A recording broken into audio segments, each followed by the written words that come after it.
It's not every day that you're given the keys to a Bentley Continental GT.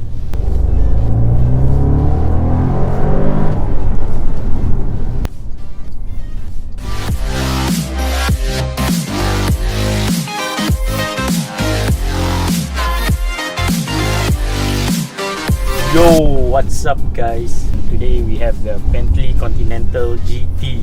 Before I begin, I got this car from sgcarbrokers.com, so I want to thank sgcarbrokers.com for making this review possible. Now, if you want to buy a car, sell your car, get a car loan, car insurance quotation, scrap your car, stuff like that, you can check them out. Links in the description down below.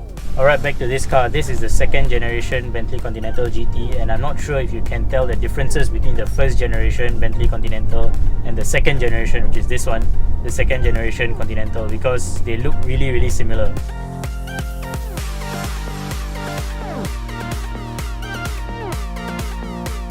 I think main differences would be the headlights, the tail lights, and the interior. The steering wheel design in the second generation Continental is different from the design in the first generation Continental. So the Bentley Continental GT comes in two variants, the 4-litre twin-turbo V8 and the 6-litre twin-turbo W12 engine. Now, if you don't know what a W12 engine is, it's basically two V6 engines that they put together, so it looks kind of like that, or something like this. And if you're curious what the GT in Bentley Continental GT stands for, it stands for Grand Tourer. Grand Tourer basically means it's a car that was designed to go long distances comfortably and also to achieve very high speeds. So the model I'm in is the 4-litre twin-turbo V8 version, and this car comes with 500 horsepower, 660 Newton meters of torque. It does 0 to 100 in about 4.8 seconds, somewhere around there, and it tops out at about 309 kilometers an hour. So some history for this car. This car was registered in 2012, and back then, brand new, I believe it was about 700,000, maybe somewhere around there. Right now, this car costs about, by the way, it's on sale. This car costs about $240,000, somewhere around there. So depreciation is about $50,000 per year, which is actually the down payment for some brand new cars.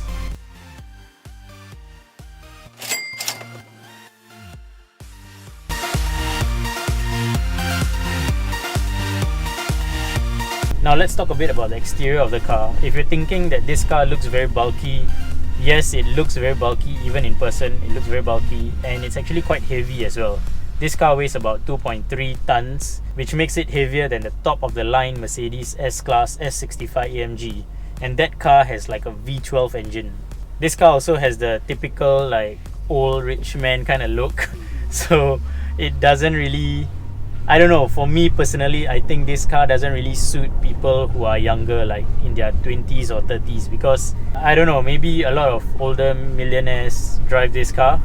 Yeah, it has that kind of like association. It also has like a sense of British opulence about it. You know, when you see this car out on the road, you won't mistake it for any other car. Like when you see it, you know it's a Bentley. It's only like which Bentley, Continental GT, Continental Flying Spur, Mulsanne, you know, Bentayga, but you won't mistake it for a Bentayga because it's, you know, it's a freaking SUV, and this is a like coupe, however you pronounce it. Woohoo! Sidetrack a bit. Just last week I was driving the Gallardo, and you know, everyone was just looking at the car, no matter where I drove it. But in this car, nobody really looks at it. It's subtle, I guess, or people just don't know that it's a $700,000 to $800,000 car when it was brand new.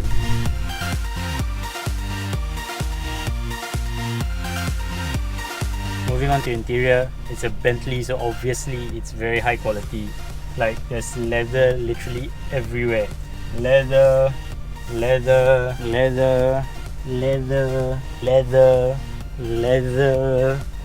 I don't know how many cows they sacrificed to make the interior of this car. Actually, I do. I looked it up. Don't ask me why I looked up how many cows it takes to make a Bentley interior, but I did. And it turns out that the interior of the Bentley Mulsanne, which is kind of like the limo Bentley, took about 14 cow heights to make the interior. So, you know, this car is a bit smaller, so let's assume it took maybe 10 to 12 cow heights to make this interior. So yeah, I'm sitting in about 10 to 12 cows worth of leather. If you don't believe me, links to the cow articles are in the description down below. Talking about cows reminds me that I haven't had a good steak in a while. Maybe I should go have a steak dinner after this.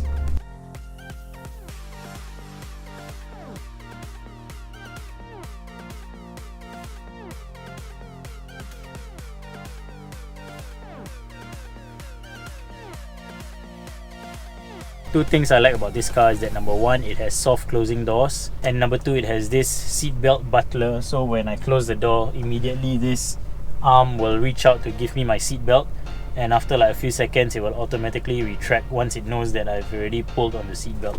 And if you're wondering what this knob does, it's basically, so what happens is if you push it in, the airflow here will stop, and if you pull it out, the airflow will like continue.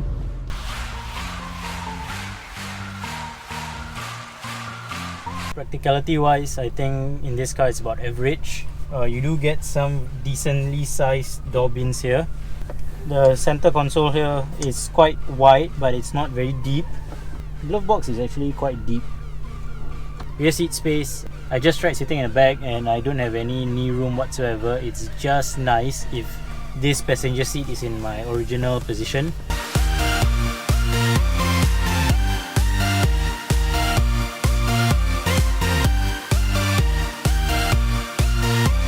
But I do get some headroom, so it's not too bad.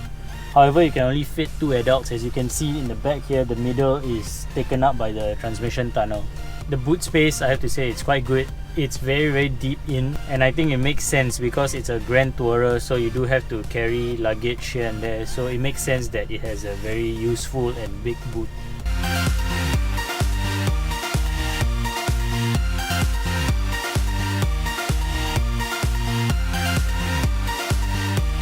Okay, next, how does this car feel on the road? What's the drive like? I have to say that the ride, the comfort is very plush. It's just like, it's really comfortable. You get that kind of like very plush feel, and I think it has to do with the weight of the car because it's quite heavy, so everything is just like grounded. The steering is very light as well, and it's very direct. The feedback is quite good. Every small inputs, the car will respond.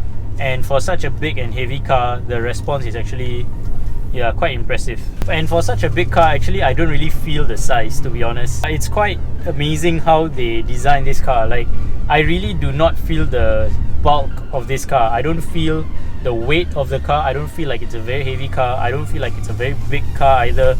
It feels like a regular sized car, but actually it's not. It's quite big and bulky. There's almost no body roll, even when I go fast in the corners. And the car itself is very quiet and very comfortable. You don't get a lot of wind noise, you don't get a lot of road noise either.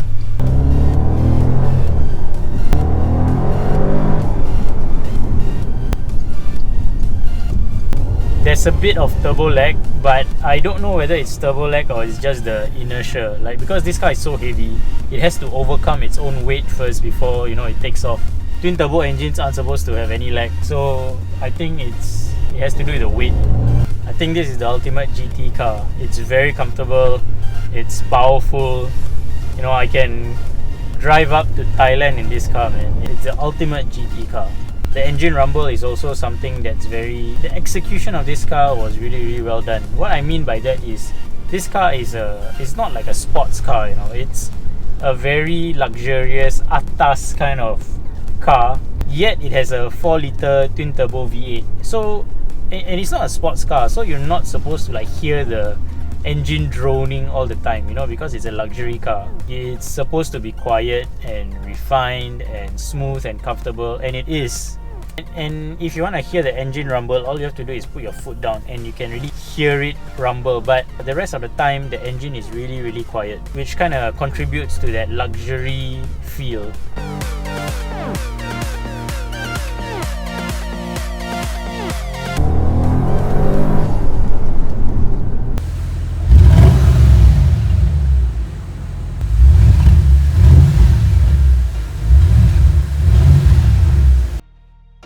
So overall, what do I think of the Bentley Continental GT? This is a very good GT car. what I like about it is the design. The design is, you can't mistake it for anything else on the road. That's one thing I like. Number two, the interior is also, it has this kind of like very British kind of like a bit old school kind of feel. Like you look at the dials and you look at the interior, it's like a mix of modern yet classic English. I don't know what the hell I'm talking about, but I hope you understand just by looking at the interior of this car.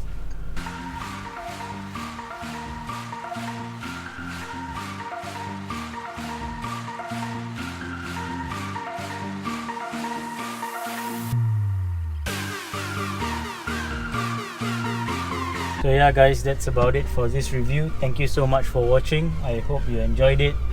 Do like, share, comment and subscribe. Let me know what you think, and I'll see you guys in the next review.